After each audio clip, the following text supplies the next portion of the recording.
어제였죠. 새 정부 출범 후 불확실성이 일부 해소되면서 코스피가 강세를 나타냈는데 오늘도 흐름이 좋더라고요. 기세가 좋습니다. 특히 외국인이 선물 시장에서 7천억 원 넘는 순매수를 나타내면서 대형주 위주의 상승세가 이어지더라고요. 네, 미국에서도 베이지북이나 나머지 지표들은 그렇게 네. 좋게 안 나왔음에도 그렇죠. 불구하고 반등이 되게 좋았습니다. 네, 말씀해 주신 대로 사실 미국에서 나온 지표, 뭐 ADP 민간 고용이라든지 아니면 또 ISM 서비스 PMI, 약간은 경기 둔화 조짐을 보이는 지표들이었는데 네, 그럼에도 네. 불구하고 지수는 반등을 해서 마감을 했습니다. AI 주식이 네. 다시 반등을 되게 많이 하는 것 같습니다. AI 국내 증시 쪽에서 국내 증시도 그렇고 미증시에서도 그렇고, 네. 다만 이제 미증시 같은 경우는 이제 지수별로 놓고 봤을 때는 장중에 좀 등락이 있다가 이제 보합권 혼조로 마무리가 됐는데 오늘 국내 증시는 확실히 좀 정치적 이벤트 불확실성 해소에 대한 기대감으로 좀 많이 오른 게 아니라는 생각이 들고 또 외국인이 이렇게까지 증시에서 계속해서 매수를 해준다라고 하면은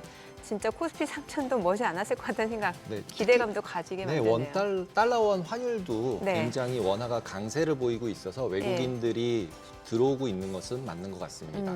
그 달러 환율에 대해서 말씀을 주셨는데 이제 특히나 달러 인덱스가 지금 한 98 정도까지 떨어졌잖아요. 네. 그러니까 상대적으로 뭐 우리나라 통화를 비롯해서 다른 상대국들의 통화가 강세를 보이고 있다는 측면에서는 일단 금융시장 입장에서는 분명 환호할 만한 상황인데 글쎄요, 전반적으로 봤을 때 어떤지 잘 모르겠네요.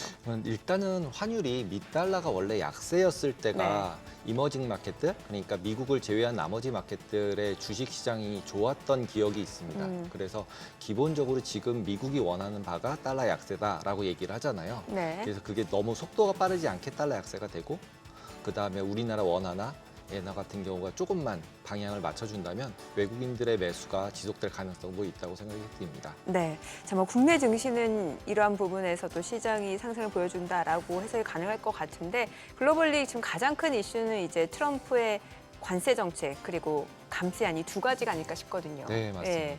감세에 대해서 또 뭐 그 트위터에 또 X죠, X다 또 얘기를 또 했죠. 네. 예, 그 머스크가 결국은 킬빌을 갖다가 패러디 해가지고 또 갑자기 자기 편이었는데 이제 트럼프 대통령을 확 까는 네. 그런 또 코멘트를 SNS를 날리고 있어서 역시 그 인싸들은 네. 다 이제 SNS로 잘 아. 소통을 하는구나. 그래서 트럼프 대통령과 머스크가 같이 소통을 하고 있는 것 같습니다. 그러게요. 지금 네. 말씀해주신 대로 그 쿠엔틴 타란티노 감독의 킬빌 우마 서먼 주연이었잖아요. 네. 그 노란색 옷 입고 나온 그 포스터를 패러디해서 빅 뷰티풀 빌에 대해서 완전히 뭔가 역겹고 혐오스러운 법안이다라는 거를 패러디해서 올렸다는데 그쵸. 일단 하필이면은 공교롭게도 타이밍적으로 봤을 때 더치 수장을 그만두고 나서부터 그쵸. 지금 이렇게 이제 트럼프에 대해 감세안에 대해서 지금 비난을 하고 있다 보니까 또 근데 트럼프는 트루스 소셜에서 여전히 머스크에 대해서 또 이렇게 좀 칭찬을 해주고 있는 상황이거든요. 결과물로 봤을 때는 일단 머스크가 얘기한 게 맞았다는 얘기인 것 같습니다. 네. 일단은 빌 관련해서 빌이 결국은 이제 감세하는 걸 얘기하는 그렇죠. 거잖아요. 감세하지 예. 마, 감세하지 마 예, 예, 이러고 예. 있는 거잖아요. 그래서 머스크가 계속 이렇게 얘기를 하는 이유가 분명히 있지 않을까라는 생각이 들고 그다음에 원래 그 치킨 얘기했었잖아요. 네. 그래서 그 타코 얘기하면서 그랬는데 결국 그 노란색 옷 입고 딱 있는 그 포스터를 갖다 붙여놨는데 왜 저는 닭이 생각이 나더라고요. 치킨이 치킨이? 이렇게 머리에다가 이렇게 치킨만 씌우면은 네. 진짜 닭 같을 것 같은 네. 그래서 굉장히 그거 합쳐서 패러디를 한 것 같아서 트럼프 입장에서는 굉장히 기분이 안 좋았을 것 같습니다. 네. 그리고 또 이제 미중 간의 관세 합의에 이를 수 있을지도 지금 시장에서 큰 관심인 것 같은데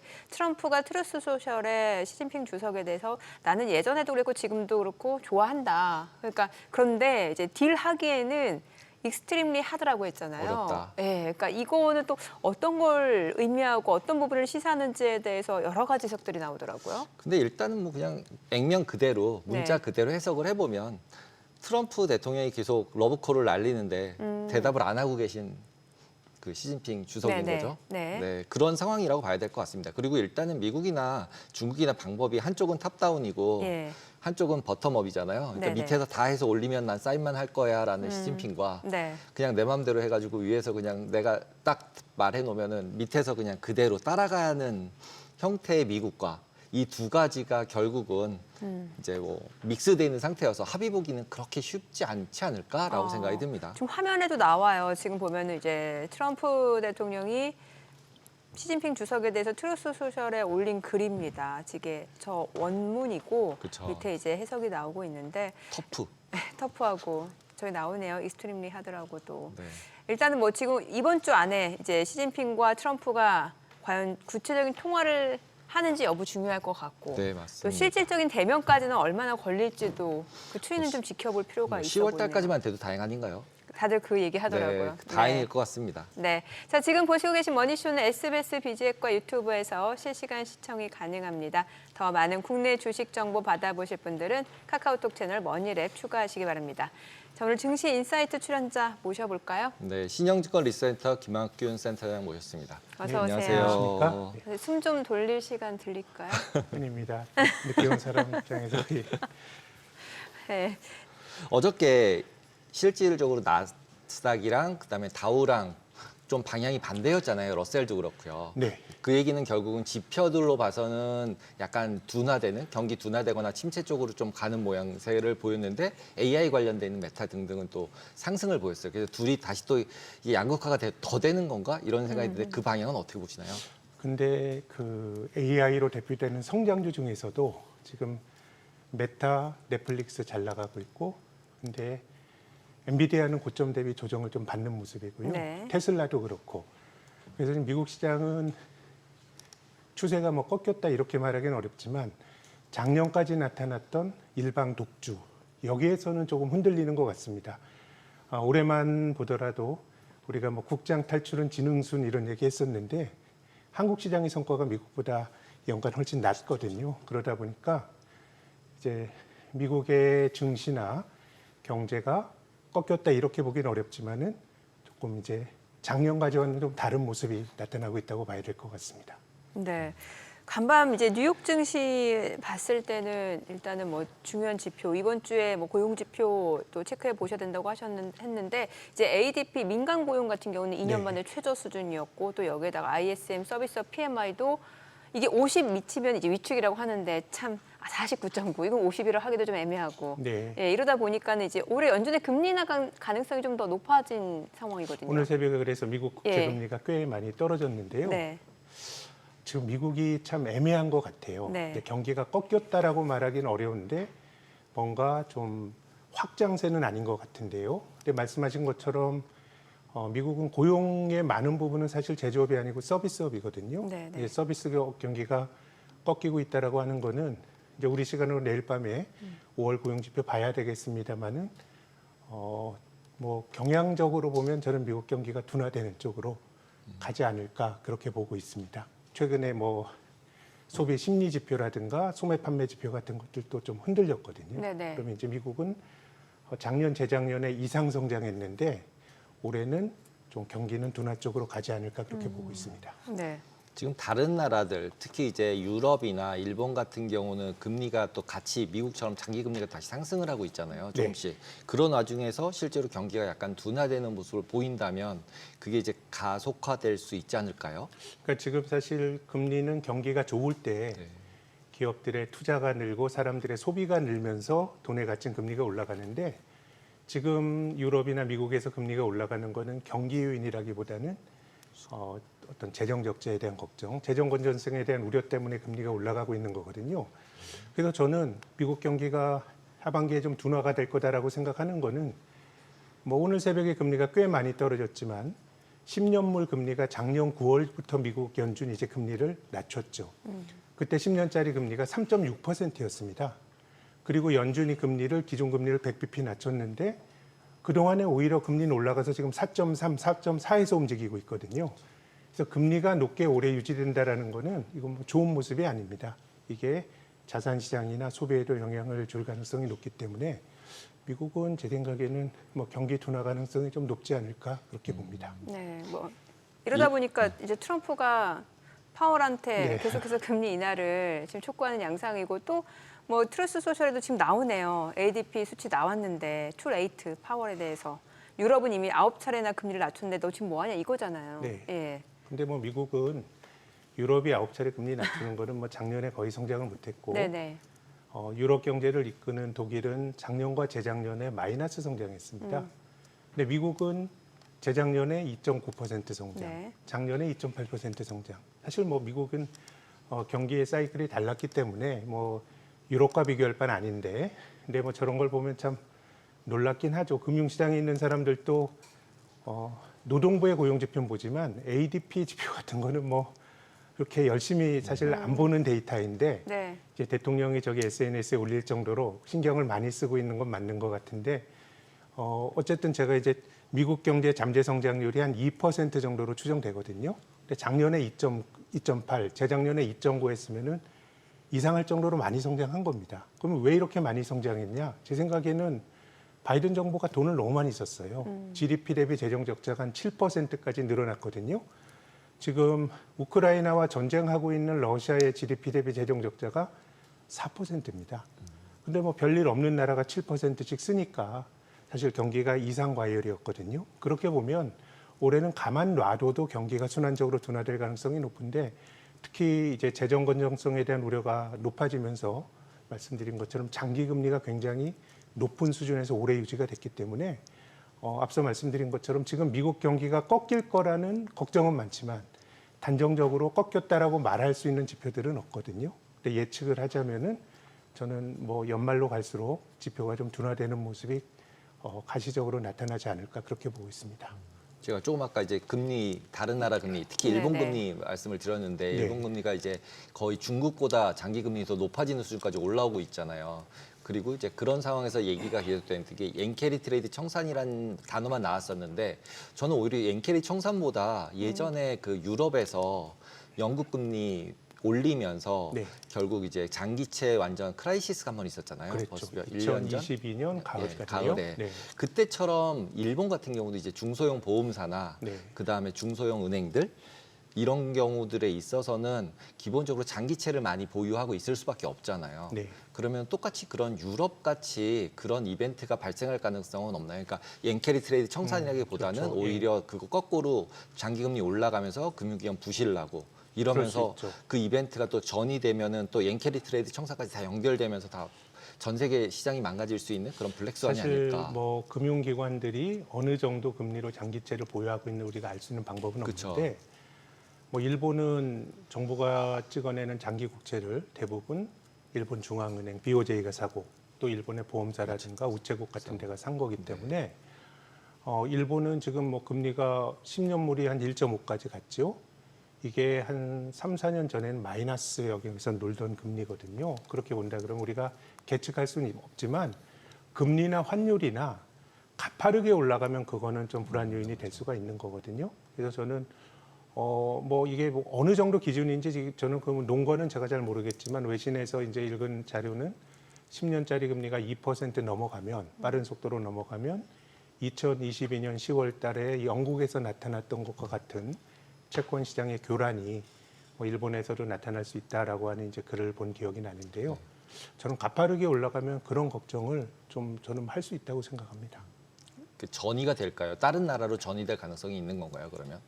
금융이라고 하는 거는 뭐 다 연동이 되어 있고 또 일본이 전 세계 제1의 채권국입니다. 그럼 그 채권을 뭐 우리가 돈 빌려서 차용증을 쓰는 게 아니고 금융기관을 중심으로 해서 다른 나라의 투자의 형태로 대외 채권을 보유하고 있기 때문에 어떻게 보면 그 투자를 매개하는 금융기관에서 만약에 탈이 난다 그러면 예컨대 뭐 외부에 투자한 돈을 환수하거나 뭐 이런 모습들이 엔캐리 트레이드는 아니지만 미국에서 일본에서 나타난 금융 교란이 또 다른 쪽으로 전이가 될 가능성도 있다고 봅니다. 네.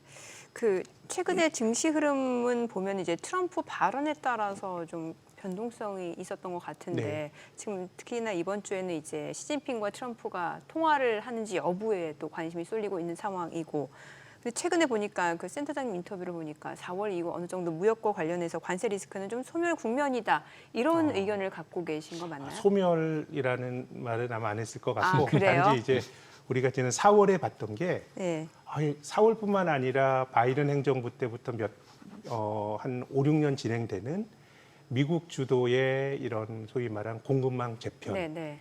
이거는 경제적으로 보면 아주 극단적인 막 총알이 날아다니는 느낌이거든요. 그렇죠. 교역하지 마, 반도체 같은 거 중국에 팔지 마. 그리고 트럼프는 관세를 뭐 200% 넘게 물리기도 하고 이런 건 굉장히 극단적인 상황이거든요. 그래서 지금 저는 미국과 중국의 갈등이 두 나라 간의 패권 다툼이라고 보는 시각들이 많죠. 그럼 굉장히 오래 걸릴 수도 있다고 봅니다. 이게 해결될 수는 없다고 봅니다, 당장. 근데 이제 우리가 직전에 경험했던 전 세계적인 대립이 미소 냉전이었죠. 네. 1945년 2차 세계대전 이후로 미소 냉전이 시작이 됐는데 미국과 소련의 갈등이란 관점에서 보면 가장 이것이 극단적인 위험 인계치에 갔던 게 1962년에 쿠바 미사일 위기 같거든요. 그때 뭐 미국 사람들이 막 지하실 파고 그랬다는 거 아니고 핵전쟁 날까봐. 근데 전쟁이 안 났죠. 그렇다고 해서 미소 냉전이 끝났냐? 그걸 한 30년 더 갔어요. 그래서 저는 미중 간의 본질적인 갈등이 지금 해소될 수 있다고 볼 수 있는 근거는 아무것도 없지만 단지 우리가 지난 4월, 5월에 봤던 것처럼 관세를 100% 물리고 이런 것들이 뭐 중국도 고통스럽지만 미국도 힘들어질 수 있기 때문에 네. 제 생각에는 이런 것들이 해소라기보다는 더 나빠지지 않고 조금 어떤 현상 유지가 되는 정도의 그런 시나리오 정도는 뭐 생각할 수 있는 게 아닌가 뭐 그런 기대를 갖고 있습니다. 그러니까 어찌됐든 최악은 지난 상황이고. 그리고 저는 미국 예. 경기가 나빠지는 게 네. 미중 간의 갈등이란 측면에서 좀 좋은 것 같습니다. 자기 경기가 나빠지게 되면 트럼프 일기 때도 2018년 하반기부터 중국에 관세를 물렸거든요. 네. 근데 미국 경기가 2018년에 아주 나빠졌어요. 그런데 2019년을 보면 미중 간의 갈등이 더 강화되기보다는 수면 아래로 잦아들었거든요. 이제 그런 점에서 본다 그러면 제 생각에는 이제 미국도 우리가 관세 전쟁 한 4월부터 따지면 한 3개월 차 보고 있는데 좀 미국이 좀 많이 좀 흔들리는 막 주식 투자하는 사람 눈치로 봐야 되고 네. 채권 시장도 비명을 지르고 내년엔 선거를 또 중간 선거 치러야 되고 반대로 뭐 저는 시진핑은 굉장히 권위주의적인 리더십인데 중국은 힘들더라도 우리 그냥 가자 그러면 또 견딜 수 있는 시스템인 것 같아요. 단기적으로는 그렇게 본다 그러면은 이게 더 나빠지지 않을 그런 가능성은 좀 기대를 하고 있습니다. 그러니까 트럼프가 더 이상 배짱 부리기도 쉽지 않을 수 있다. 뭔가 타협점을 이제 찾는 게 그런 점에서 보면 제 생각에는 환율이 굉장히 중요한 것 같아요. 환율이. 지금 이제 중국도 미국에 뭐 이렇게 그 수출 더해가지고 대미 무역 수지 흑자를 늘리겠다면 그런 생각 갖고 있겠습니까? 네네. 그래서 어쨌든 불균형이 존재한다 그러면 가장 좋은 거는 중국이 내수 부양도 하고 수입도 좀 늘리고 해서 불균형을 완화시키는 게 좋은데 일기 트럼프 행정부 때 미중 간에 그런 합의가 이루어졌죠. 2020년 1월에. 근데 코로나가 닥쳐가지고 그냥 정신없이 그 안 지켜졌거든요. 이제 그때도 이슈가 됐던 게 이제 중국이 미국산 곡물도 좀 수입해주고 또 위안화 강세를 용인하면서 내수 부양을 하는 그런 이야기들이 조금 나왔었거든요. 그래서 저는 뭐 이제 미국이 환율은 무역 협상에 그 의제에 올리지 않는다 공식적으로 그렇게 말하지만 뭐 우리나라랑 협상할 때 올렸다는 거 아니에요? 대만이랑 할 때도 얘기가 나왔다는 거니까 그런 점에서 보면 위안화가 많이 좀 떨어지는 절상이 되는 모습이 나타나게 되면 그게 좀 굉장히 좀 좋은 시그널일 수도 있다라고 생각을 합니다. 네. 지금은 실제로 중국 중앙은행이 네. 인민은행이 그 기준 환율 자체를 약간 아래쪽에 계속 찍고 있지 않나요? 찍어주고 있는 것 같은. 네, 지금은 차트죠. 어쨌든 뭐 7.1819로 가는 건데요. 물론 이제 그 환율을 통해서 미국의 대외 불균형을 조정하려고 하는 거는 뭐 스티브 미란인가요? 백악관 그 경제 보좌관도 달러 약세를 용인해야 된다고 얘기하고 또 80년대 플라자 합의를 통해서 엔과 또 독일 마르크 절상시켜서 어느 정도 좀 대외 불균형을 완화시킨 면이 좀 있거든요. 그래서 우리나라나 중국 같은 입장에서도 통화 가치를 80년대 일본처럼 통화 주권을 너무 쉽게 내줘서 아주 자국 통화 강세를 극단적인 강세를 용인하면 그때 일본 엔이 한 9년 강했거든요. 그러니까 수출이 망가져요. 수출을 메꾸기 위해서 내수 부양을 하다 버블이 터지고 해서 중국이나 다른 나라나 미국이 요구한다 그래서 환율 주권을 아주 그렇게 쉽게 내줄 건 아니지만 근데 우리 입장에서 보더라도 우리가 얼마 전까지 원달러 환율이 1,500원 가는 게 아닌가라는 공포가 있었거든요. 그럼 여기서 환율이 1,200원 더 떨어진다고 한들 심각한 위기는 아닙니다. 그런 거라고 보면 여기서 제 생각에 좀 봉합이 되는 거는 뭐 무역 합의 이런 것도 있지만은 미국 이외 국가 통화가 좀 절상이 된다 그러면 그게 뭔가 조금 균형으로 가는 그런 신호로 해석할 수도 있지 않을까 그렇게 생각합니다. 이미 지금 보편관세 10%는 부과되고 있는 하고 상황이잖아요. 예, 그래서 지금 그 자료를 보게 되면은 그 미국 연방의회 산하 의회 예산국에서 보면 10년 동안 한 2조 8천억 달러 그 관세 수입으로 재정 적자를 충당할 수 있다라고 네. 하면은 이게 감세안을 밀어붙여도 이게 상쇄될 수 있는 수치다라는 해석이 나오거든요. 제 생각에는 세금 깎아주는 거는 되는데 지금 미국에서 문제가 된 건 감세가 아니라 트럼프가 지출을 줄이려고 하지 않아요. 지출을 이제 줄이려고 공화당이라고 하는 보수 정파는 네. 정부가 개입하는 것보다는 예. 뭐 규제도 완화하고 세금을 깎아줘서 경제 주체들이 자유롭게 하는 게 좋다라는 철학이잖아요. 그럼 세금을 깎아주는 대신에 정부도 작은 정부로 가야 돼요. 근데 지금 미국 공화당에서 논란이 되는 것은 저는 미국 트럼프 행정부가 의료보험 같은 거 손대는 거 미국인이지만 찬성하진 않지만 네. 메디케이드 줄이는 거 반대해요. 그리고 국가부채 한도도 제어하는 거 트럼프가 반대하고 있어요. 그래서 좀 아예 폐지해야 된다고 하잖아요. 그렇죠. 그럼 예. 미국의 문제는 감세는 그들의 생각대로 한다고 하더라도 네. 지출을 줄이지 못한다 그러면 저는 미국의 재정 균형을 잡기는 굉장히 저는 힘들 거라고 봅니다. 그래서 트럼프의 문제는 감세는 공화당이 집권한 그런 주장할 수 있어요. 근데 그에 걸맞게 지출을 줄이는 것에 대한 결기를 보여주지 못하고 있기 때문에 이것이 저는 관세로 해결될 일은 아닌 것 같아요. 보통 이제 감세는 기업들의 수익을 좋게 만드는 요인으로 작용하면서 네. 주가를 부양시킬 것이다라고 해가지고 약간 호재성 재료로 이용이 됐었는데 네. 최근 들어서는 오히려 거꾸로 감세하면은 재정이 나빠지기 때문에 국채 발행해서 금리가 올라간다 네. 이런 논리로 가면서 약간 이게 악재인지 호재인지조차 구분하기가 어려운 상황인데 이거를 네. 감세가 되는 이제 통과가 되는 거에 따라서 이제 투자자는 어떻게 생각을 해야 되는 거예요? 호재인가요, 악재인가요? 저는 그때그때 다른 것 같은데요. 1980년대 이후로 미국이 감세를 대폭했던 게 레이건 정부 때 감세를 대폭했고요. 2000년에 집권했던 아들 부시 때 감세를 대폭해줬습니다. 근데 레이건 때는 주가가 올라왔어요. 그거는 미국 시장이 70년대 내내 장기 횡보를 했었거든요. 그러다 보니까 감세를 하는 국면에서 재정 적자도 적자지만 주가 자체가 그렇게 크게 부담이 없었던 게 컸다고 봅니다. 근데 2000년에 집권했던 부시는 그 직전이 IT 버블이었어요. 8, 90년 내내 미국 주식이 기록적으로 올랐거든요. 이제 그러다 보니까 전체적으로 감세를 해주고 지출을 못 줄이면 이자율이 올라가는 거는 동일한 반응인데 나름대로 가격 메리트 있고 밸류에이션 부담이 없을 땐 주식이 올라갔는데 닷컴 버블 다음에는 꽤 많이 떨어졌거든요. 이제 그런 점에서 보면 미국 시장이 지난 10년 동안 S&P 500 기준으로 주가가 1년 이상 조정받은 적이 없었습니다. 20% 넘게 빠진 적은 몇 번 있는데 그래도 주식 투자하면 내가 주식 사서 될 듯 말 듯한데 1년 정도는 떨어져야 약세장이라고 볼 수 있는데 네. 그렇게 보면 미국은 2009년 이후 약세장이 없었거든요. 예. 그럼 이제 이자율이 올라가는 거에 대해서 저는 굉장히 미국이 부정적으로 자산 시장이 반응할 가능성이 높다고 봅니다.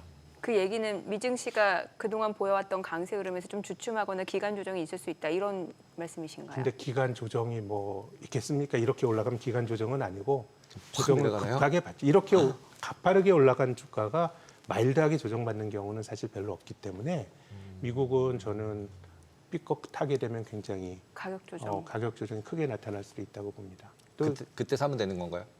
아주 장기적으로 미국 주식에 투자하는 거는 기다리면 됐는데 근데 이렇게 10년 정도 강세가 나타난 다음에 미국이 한 10년 정도 주식이 옆으로 기는 경우가 많았어요. 근데 미국이 그렇게 가격 조정을 보면 우리 증시만 이렇게 올라가기 어렵겠죠. 그렇지만은 많이 오른 시장보다 상대적으로 덜 떨어지는 것이 있을 것 같고 그래서 굉장히 좀 아이러니한 거는 금융시장이 미국이 잘 올라갔는데 못 오른 한국 시장이 올라가면 되게 좋은데 네. 대체로 선도 시장이 꺾이면 한국도 조정을 받아요. 예, 예. 그 대신에 못 오른 시장은 조정이 상대적으로 약하고 네. 이제 미국 시장이 심하게 부러지게 되면 이제 투자자들의 행태도 바뀌죠.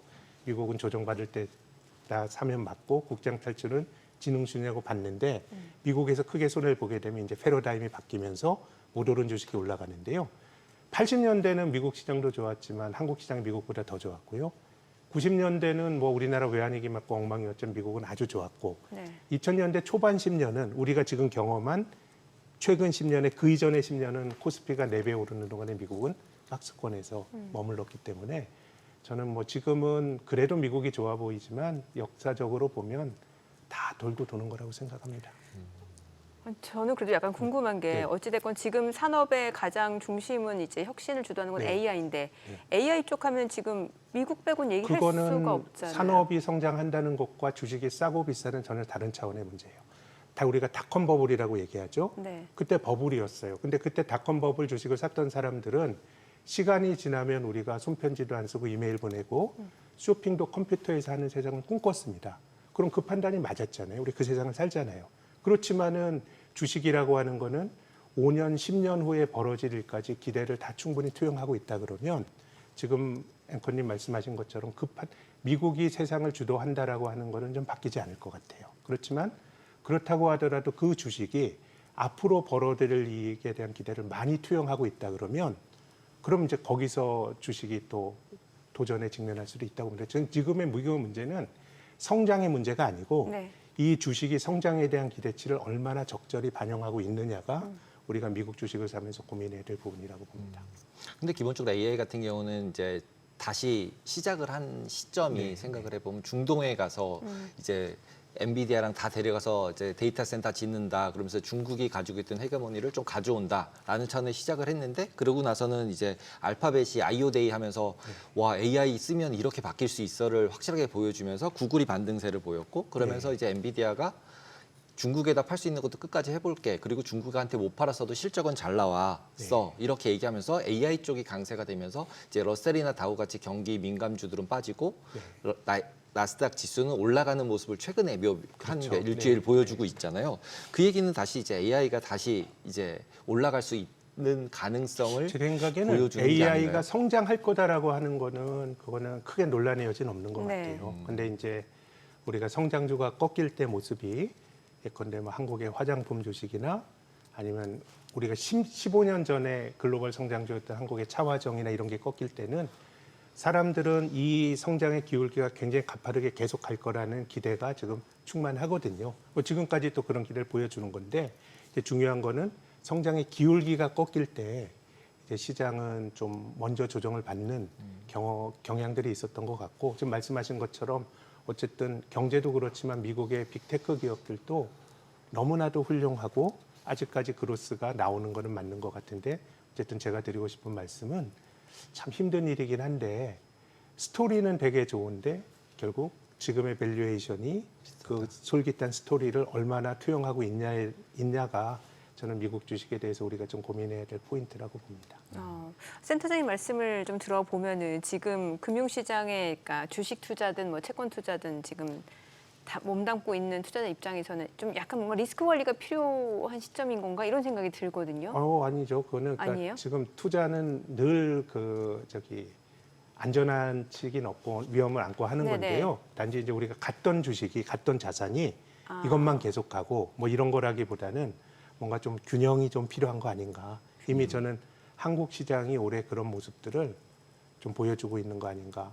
어쨌든 미국보다 성과가 좀 좋잖아요. 싼 주식들이. 네네네. 그래서 뭔가 지금은 제가 좀 정리해서 말씀드리면 네. 너무 좋아 보이지만 많이 달렸고 좀 비싸 보이는 주식과 걱정은 많지만 상당히 좀 싸 보이는 주식 간에서 좀 고민을 네. 이제 어느 한쪽에 지금까지 이겼던 종목이 계속 이기는 그런 레이스는 아닐 수도 있는 거 아닌가. 5, 6월 달의 모습이 뭐 그동안 미국이 잘 나가고 쉴 수 있고 한국이 올라가는 건 일시적인 모습으로 볼 수도 있는데 모든 변화는 실은 이 기술적 반등으로 시작이 되고 5, 6개월 이런 현상이 지속이 됐다 그럼 또 이런 현상이 또 시사하는 바도 있기 때문에 저는 좀 균형을 좀 뻔한 얘기 같아서 죄송합니다만은 밸런스가 좀 필요한 국면이라고 저는 봅니다. 균형이라는 이 얘기가 이제 미국 주식을 좀 줄이고 한국 주식도 같이 미국 사라. 주식, 이런 한국 주식, 주식을 밸런스를 좀 미국에서도 싼 맞춰라. 주식, 그 성장으로 무장한 주식. 근데 이제 아까 말씀하실 때 미국이